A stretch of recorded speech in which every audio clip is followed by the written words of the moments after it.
drop of comics. Let's go. A little I don't. Hey, shut the fuck up. The fuck? What are you doing, bro? Your ass again, What you bro? do with your powers, Don't bro? worry about what the Spy on fuck I do bitches with my and shit? powers. You got my ass fired. I'll beat your ass You got again. lucky that first time. Don't be saying again. What you mean don't be saying again? If it could happen again, I'm going to say again. Why are you in my neighborhood? Because I have a date. A date with who? A date where I'm not stalking a bitch through a window. Fuck you. Eat a dick. You don't know me. Our first book up for review is Ultimate Spider-Man Incursion, #1, with writer Dennis Camp and Cody Ziegler, and art by Jonas Scharf. Let me just start by saying, if you're looking for a good time in a comic, well, this is the book for you. Ultimate Spider-Man Incursion, #1. It's just a good book for those fans of Miles Morales, fans of Spider-Man, and just comic readers that are just looking to just blank out for a minute and enjoy a good story. I will say this. It does start a bit slow. And that's to, I believe, to catch up those readers that may not have been following what's been going on in the Ultimate Universe as far as Marvel is concerned. But I really enjoyed this book this week. One of the things about this particular issue is just there seems to be an enthusiasm added to this issue in particular. We get some novel but classic villains per se. It's not a spoiler. And we start off with a very good reason why Miles Morales is back in the 6160 universe, or his universe of origin. And like always, I don't give any spoilers about what the story is covering, but I will say that this is a decent starting point. The art, for my taste, I felt could be stronger, but it works for this particular issue. With that said, there's not much to really go on about this book without, like I said, spoiling some things that are in the issue. So I would just say, fun book. Give it a chance. If you like it, then you're welcome. If it's not something that you feel like will hold your interest for a second issue, that's fair. I can understand that. Simply because I think you have to really be a fan of Miles Morales as a character, and also somewhat of a fan of the things that are going on in the Ultimate Universe. With that said, I'm giving Ultimate Spider-Man Incursion, #1, 3 stars.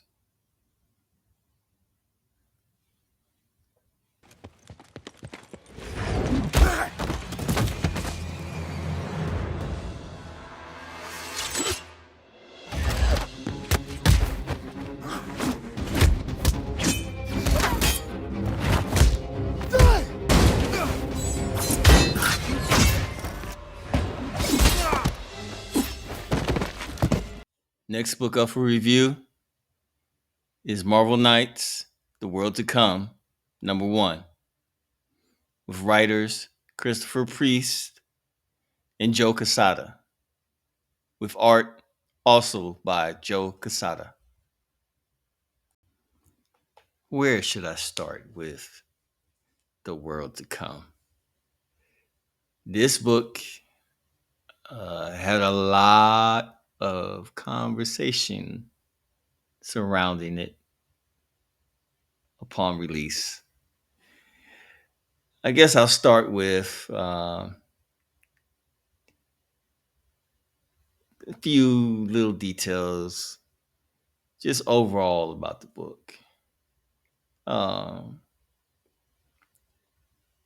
First of all, the art is amazing.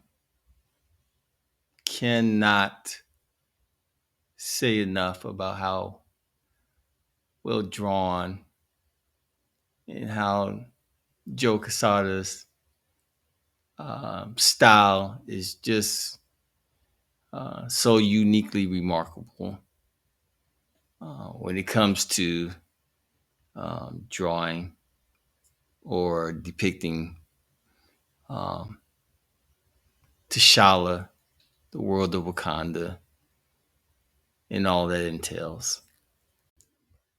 With that being said, one of the things um, I would say would be a slight uh, nitpick when it comes to the story is that some backstory knowledge is needed to fully flesh out a lot of the elements in this first issue. Um, I think that having previous knowledge and having read uh, some of the prior Marvel Knight issues, Black Panther, um, would would make the world a little more uh, grounded for any uh, for anyone who's reading this particular issue. Having said all that, uh, there's not a lot that is revealed in this first issue. There are some things that are um, that give us a little bit of the history of what this world is like. Um, Again, I don't give any spoilers, so I won't tell you what those things are. However, um, I will say this. Um,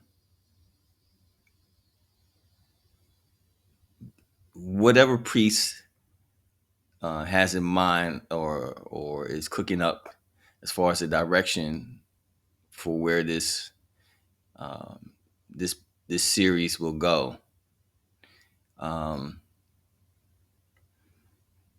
there has to be some acknowledgement that um, or at least I feel that a lot of times priest tries to get away from things that he feels would be expected in a book like this. And usually goes for that which is totally unexpected, which we'll get to in a minute. But not only that, it's almost like he rebels against his own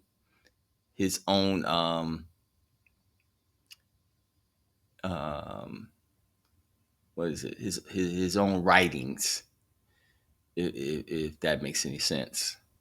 Like he he he wants you to have um, a unique experience each time you come back to one of uh, his books that he's working on, whether that be, for instance, here. The World to Come, or something like Superman Lost. Uh, Priest has his own way of um, setting the tone and letting you as a reader know that he's the one in charge uh, of what's going to happen, and any expectations you have, throw those out the window. Now there is a reveal at the end of this book that has stirred up some conversation, and some people like it, and other people absolutely hate it. And I get it. I get it. That's why this channel is called Because It's Comics. Because when we read these issues, when we go month to month and get a different story, or a story from a writer, or artist depiction of what that story is, I tend to come from the philosophy of uh, um, expect anything, uh, and leave any preconceptions that you have about what a book should be saying, or what direction it should be going in, or what you expect of the characters as far as how they'll operate in that world. Throw those all out the window, because for one, you don't write the book. Let me repeat that. You do not write the book. I do not write the book. I don't draw the book. If you want a Black Panther story uh, to convey a certain um, thought, or to uh, show a certain depiction, then it's upon us to do that in and of ourselves. Uh, and what I mean is, you create your own Black Panther story, write one, you know, and you'll get what you want or what you're expecting. But because these are creators and they have their own minds and their own way of seeing the world and their own agendas, sometimes aligned with that of the company that they're working with, you could get anything. It doesn't mean you have to like it. I'm not saying, that they should just throw something out there and we just swallow it and say, okay, well, that's the way it is. No, no, no, no, no, no. We reserve the right to judge whether or not this is something we want to continue reading, or we've decided, hey, all right, that's it for me. They've reached the point too far. Now, I'm not going to reveal the last few panels because, again, I'm not going to show the last few panels because there is a reveal at the end. That's a big spoiler. All I would say is this: this is the first issue, and a lot of times uh, you can't go off of um, what happens um, in a first issue alone, because that's the setup. Um, but if you feel like the setup is too much for you, is the bridge too far, then I understand not wanting to continue to uh, read any further issues. All in all, I enjoyed this book, and I was just as shocked as a lot of other readers were when it uh, comes to the reveal at the end with T'Challa. That being said, I give Marvel Knights, The World to Come, number one, 3 stars. Is your mom there? No, I'm home alone. Well, you won a prize. What's your address? 42 Oak Street. Hey, Roblox, some stranger's bringing me a prize. A stranger, huh? All he wanted to bring you was trouble. Remember, never tell anyone you're home alone, and never give anyone your address. I'll say Mom can't come to the phone. Smart thinking. Now I know. And knowing is half the battle. Next book up for review is G.I. Joe, Real American Hero, 317, with writer Larry Hama and art by Paul Pelletier. One thing I'll say for G.I. Joe, Real American Hero is that this book stays pretty consistent month to month. With Larry Hama at the helm, he makes the stories feel very cohesive after writing this book for so many years. What I love in particularly about G.I. Joe, Real American Hero, as opposed to G.I. Joe, the from the Energon verse. And again, this is not a competition. I'm not comparing the books based on like one's better than the other. What I really enjoy about uh, A Real American Hero is that um, a lot of the jargon, a lot of the dialogue, it just feels very in line with the world that Larry Hama has built around GI Joe, and you get a lot of the military vernacular that just brings it all together. Um, it's like the glue to the overall story. In this particular book, there aren't, I will say, there aren't any big over the top action panels. There is something with Mindbender, but nothing that in this particular issues um, makes it any more noteworthy than the rest of the book.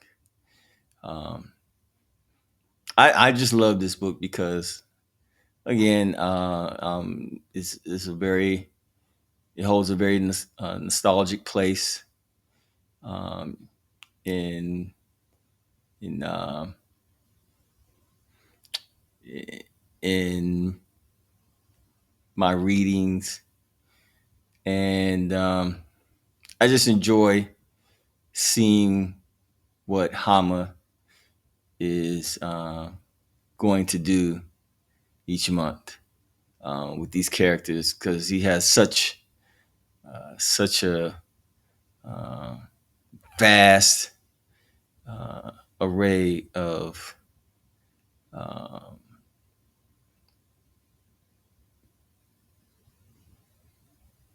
assets he can work with in this book, or just in this universe. What can I say about this particular issue? The art is very good. I know Pelletier's been on the book for just a few issues now, but um, I don't feel like it's been a drop off as far as the artistry goes when depicting characters from this universe. I I just I just really feel like this is if you're a GI Joe fan, this is the comfort zone for you. There's rather than this being more of a modern day spy thriller type espionage um, um, monthly title. This is more of a these are the characters that you know from the previous comics, from the cartoons, and their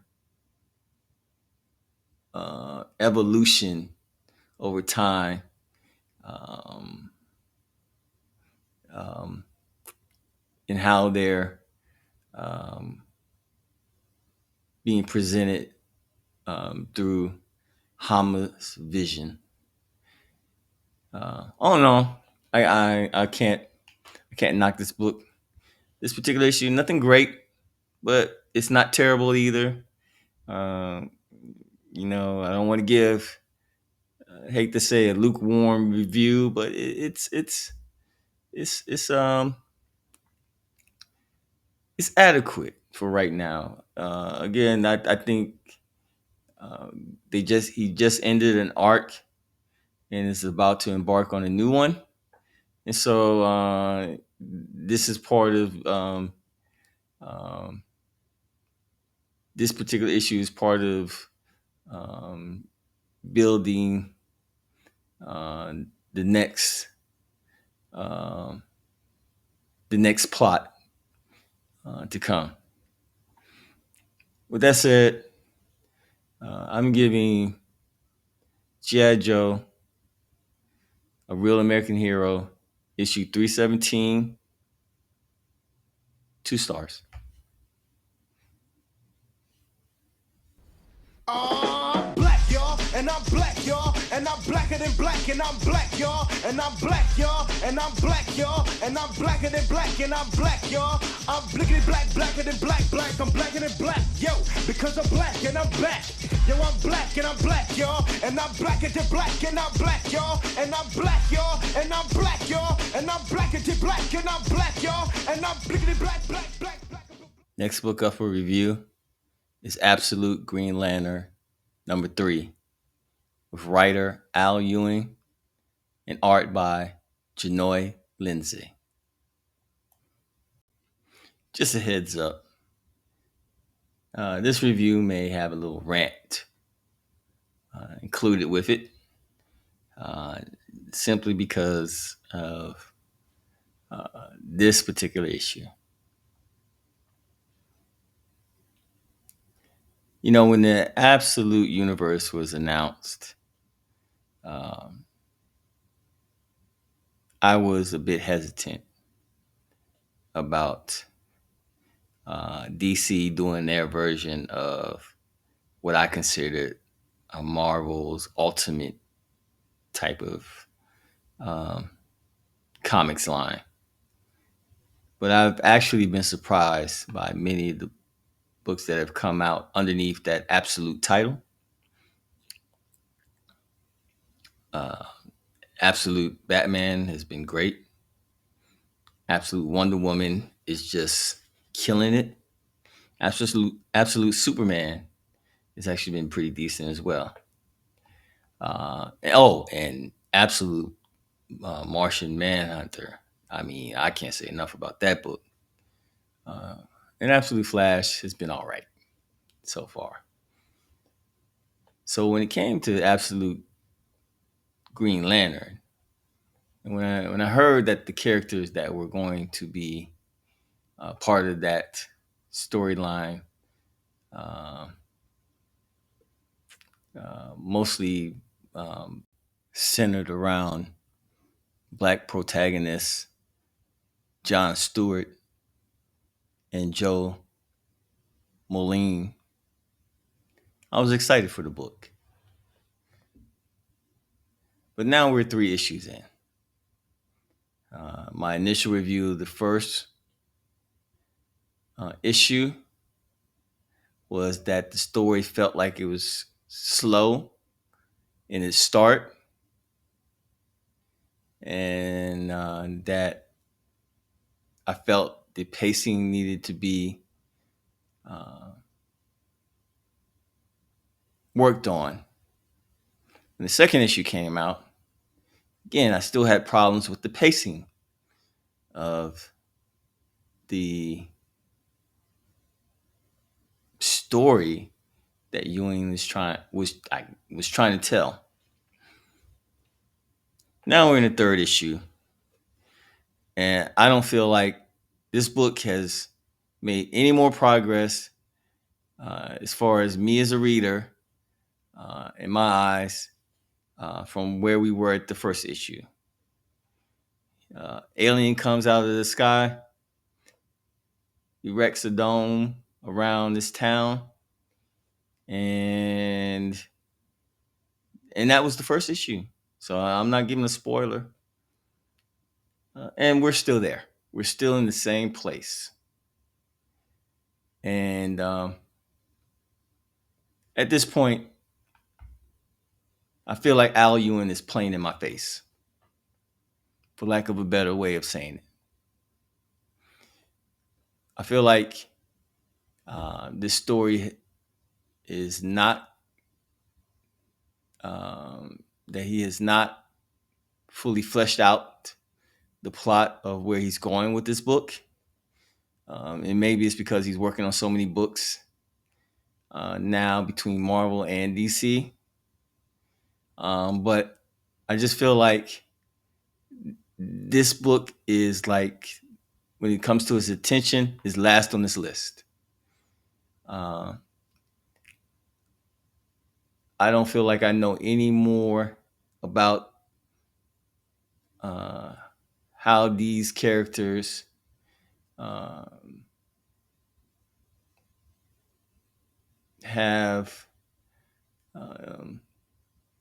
how these characters operate in the absolute universe, what kind of relationships they have between one another.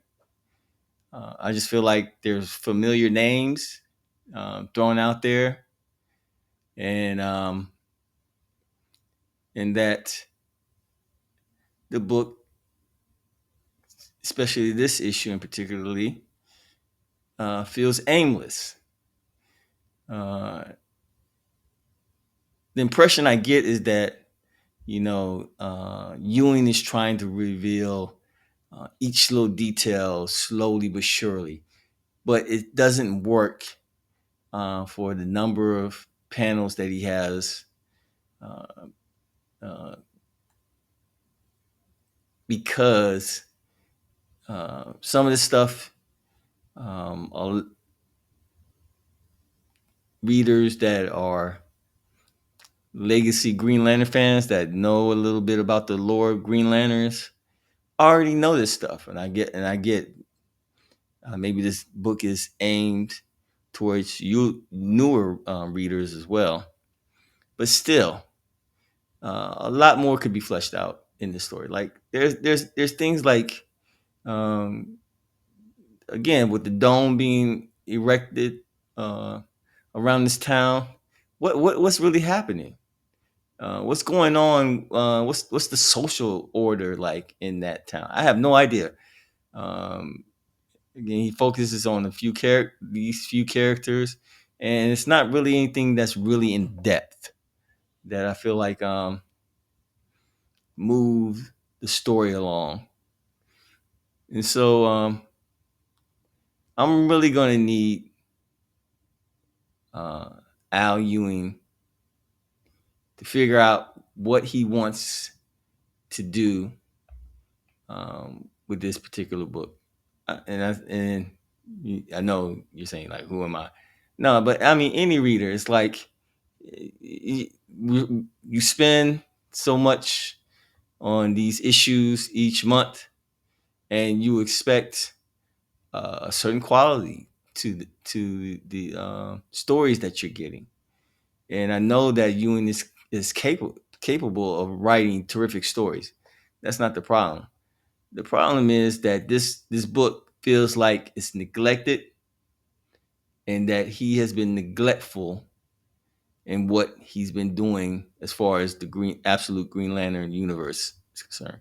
And that I have a problem with, because if I can get that just by reading the first 3 issues, I'm sure a lot of other readers are feeling the same way, or having some kind, or experiencing this feeling like what is this book? What, where are you going with this? And it's not like um, the world building is fascinating in and of its own, to where like you'll give a pass to whether or not the characters' interactions feel forced or feel believable. So I'm gonna give this uh, I'm gonna give this title one more book, and that's a shame, because I think by 4 issues, as a reader, I should have an idea of, okay, this is I should have a feeling of, okay, this is interesting. What does he intend to do with this plot thread, or this is a unique take on this particular character. I wonder how they'll be developed in further stories or further issues, and that's not happening right now with this book. Also, I would like to add that this art is uh, not the best art. At the beginning, I was willing to give it a somewhat of a chance, because I felt like maybe the art would mesh up with the story presentation, but uh, the art feels just as disjointed as the stories itself, in the title and in this issue as well. So yeah, again, I don't like to um, really beat down an artist or a writer for their work, but this is obviously um,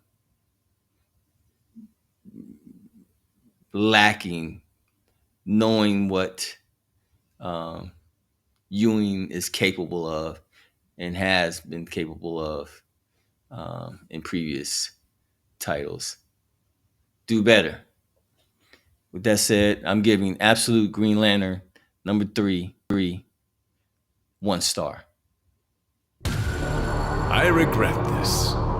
I truly do.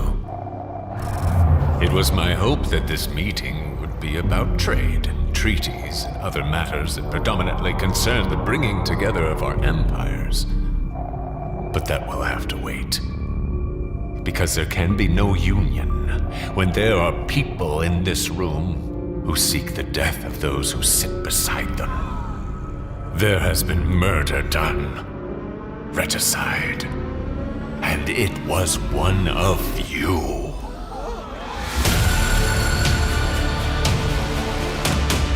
Last book up for review is Imperial number 1, with writer Jonathan Hickman and artists Federico Vincentini and Iban Coelho. I'm going to be honest with you.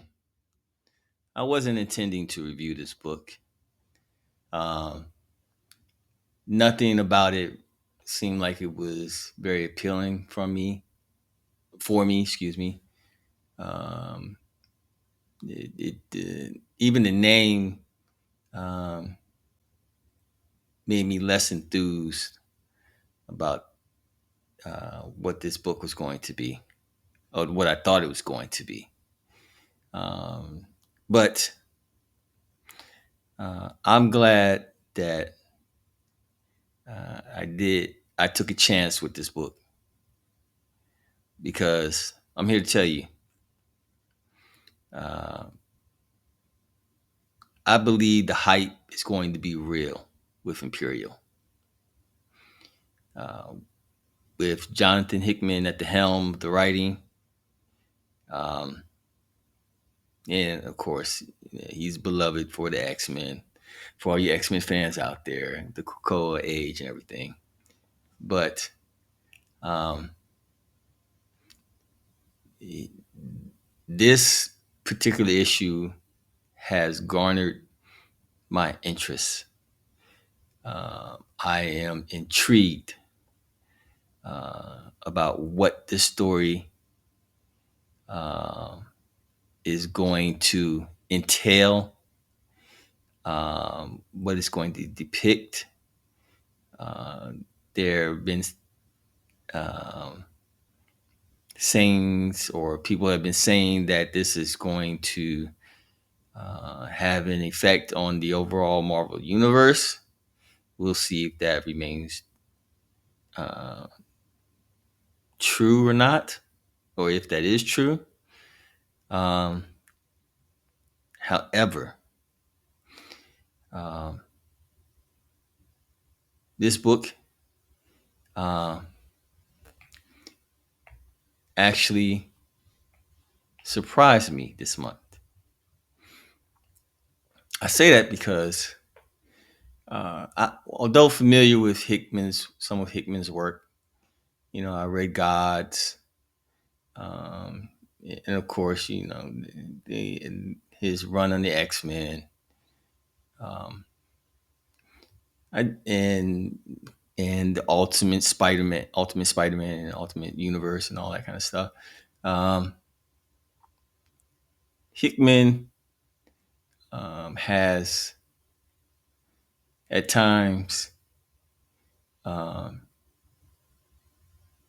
intrigued me greatly when it comes to writing a title, uh, and other times um, has disappointed me as well. And I guess that's the ebb and flow of being the caliber of writer that he is. Not everything's a perfect gem, and I'm not even saying that Imperial will end up being a perfect gem in the long run. What I am saying is, if you enjoy a book where the characters have very believable dialogue with one another, if you enjoy a book that has some intrigue as far as getting um, getting a little drama mixed in with um, the storyline, as well as the adventure aspect to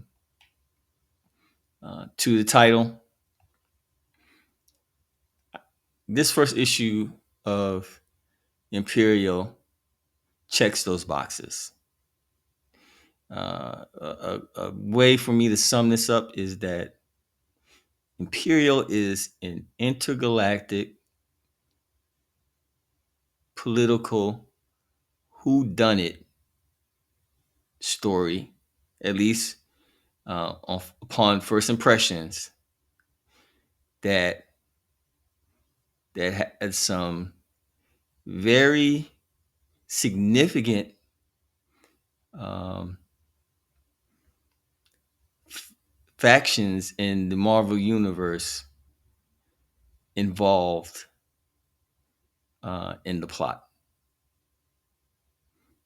That said, you go from there with what whether or not you want to continue, or you want to find out more about this particular title. I'm not going to give any spoilers. That's the rule of this channel.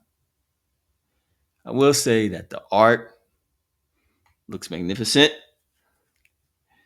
Um, the pacing of the story um, uh, meshes well.